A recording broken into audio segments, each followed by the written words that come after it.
돈을 싫어하는 사람은 없습니다. 그렇지만 그 돈의 노예가 되어서는 안 되겠죠. 돈의 노예가 되지 않는 5가지 방법을 탈무드에서는 이렇게 말하고 있습니다. 이유 없는 거금은 남이 아무리 준다 해도 받아서는 안 된다. 적절치 않은 호화로운 식사를 절대 대접받아서는 안 된다. 가난한 사람들을 위해 기부하지 않으면 재앙을 만나게 된다. 금화가 가득한 지갑에는 행복이 찾아오지 않는다. 부자에게 상속인은 있어도 진정한 자식은 없다. 탈무드에는 이런 의미가 담긴 우화들이 많아서 유다인들은 어려서부터 이를 접하고 마음에 새깁니다. 악마와 산파라는 우화를 한번 읽어드리겠습니다. 어느 마을에 유대인 산파가 살고 있었다. 세상 모든 것이 얼어붙을 정도로 추운 날, 한 여인의 출산을 돕다가 기가가 늦어진 산파가 밤길을 서둘러 걷고 있자니 어디선가 새끼 고양이의 울음소리가 들려왔다. 울음소리가 나는 곳을 촛불로 비춰보니 너무 쇠약해진 나머지 죽기 직전의 고양이가 보였다. 산파는 가지고 있던 따뜻한 우유와 담요를 새끼 고양이에게 건네주었다. 그런데 그때 갑자기 새끼 고양이가 인간의 목소리로 말했다. 사실은 저는 악마입니다.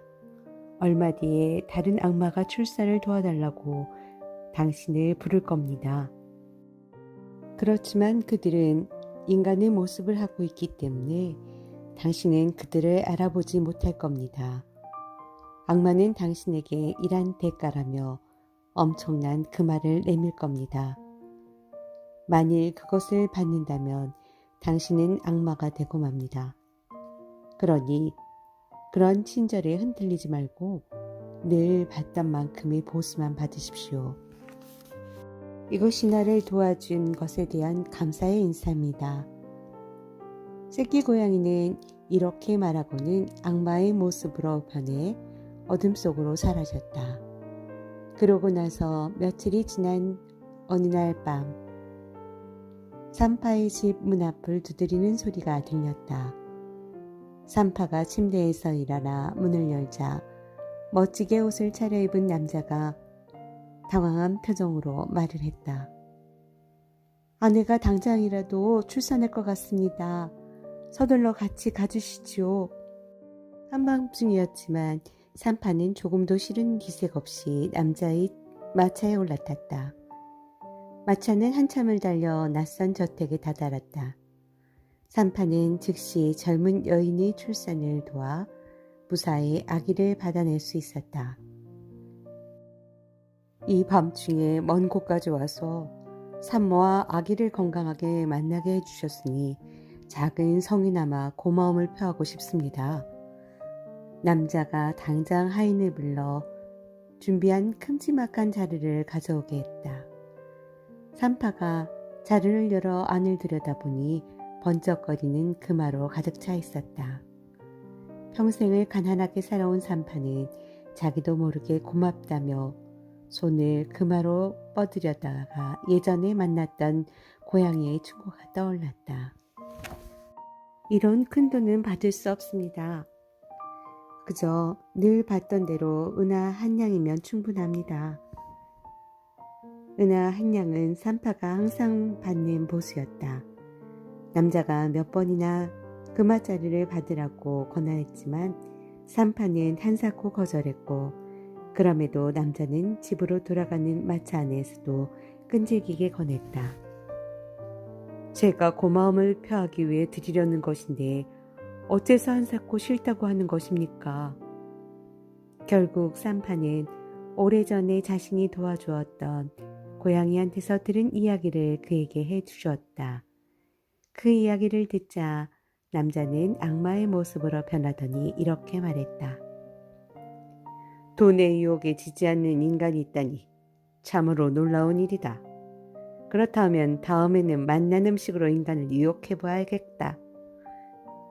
그리고 몇 년이 지난 어느 날 한 납비가 모르는 사람이 장례식에 초대받아 가게 되었다. 납비는 장례 절차에 따라 정성껏 애도해 주었다. 그러자 주인은 감사의 표시라며 지금까지 납비가 한 번도 먹어본 적이 없는 호화로운 식사에 초대했다. 그러나 납비는 이전에 산파로부터 들은 이야기가 있기에 군침이 도는 식사에 절대 손을 대지 않고 조용히 집으로 돌아갔다. 그로부터 다시 몇 년이 지난 후에 같은 마을에서 할례의 수술을 도맡아 집도하는 모엘에게 의뢰가 들어왔다. 그런데 그는 고두쇠로 유명한 사람으로 자기 직분에 따라 열심히 일하면서 성실하게 신앙생활을 하고 있으니 기부 같은 건 하지 않아도 된다는 신념 아래 주변의 어려운 이웃들은 거들떠보지도 않는 사람이었다. 어느 날 그가 할례 수술을 하기 위해 향한 곳은 멋진 성이었는데 담요에 쌓인 남자아이가 그를 기다리고 있었다. 정성껏 할례 수술을 하고 돌아서려는데 주인이 금화가 가득 든 자루를 내밀었다. 모엘이 이를 사양해도 주인은 성의 표시라며 거듭해서 떠맡기다시피 강권했다. 하지만 예전에 랍비로부터 들은 이야기가 있기에 그는 끝내 사양했다. 그러자 주인이 악마의 모습으로 변해서 이렇게 말했다.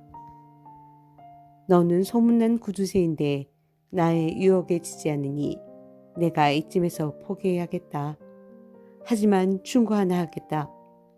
앞으로도 계속 이웃을 외면하고 너 혼자만 잘 산다면 너를 악마의 세계로 끌고 가겠다.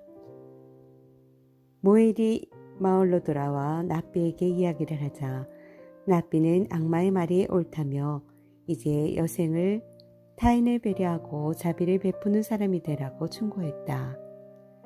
모엘은 이에 크게 깨닫고 이후부터 열심히 선행을 베푸는 진정한 이웃이 되었다. 자, 이제는 돈의 노예가 되지 않는 5가지 방법. 여기에 유대인 부모가 자식들에게 5가지 마음가짐을 또 가르치고 있습니다.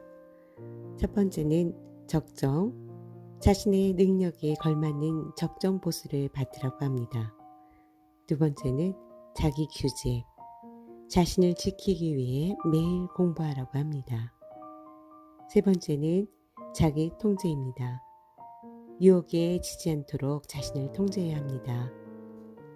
네 번째는 자기 관리, 있는 그대로의 자신을 엄격히 관리하라고 합니다. 5번째는 정직입니다. 언제 어디서라도 정직하게 살아야 한다고 말합니다.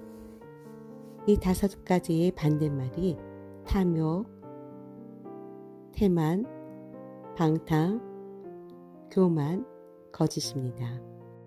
탈무드에 나오는 돈의 노예가 되지 않는 방법을 읽어드렸습니다. 우리도 돈을 어떻게 벌고 어떻게 잘 써야 되는지 다시 한번 생각해보는 시간이었으면 좋겠습니다. 감사합니다.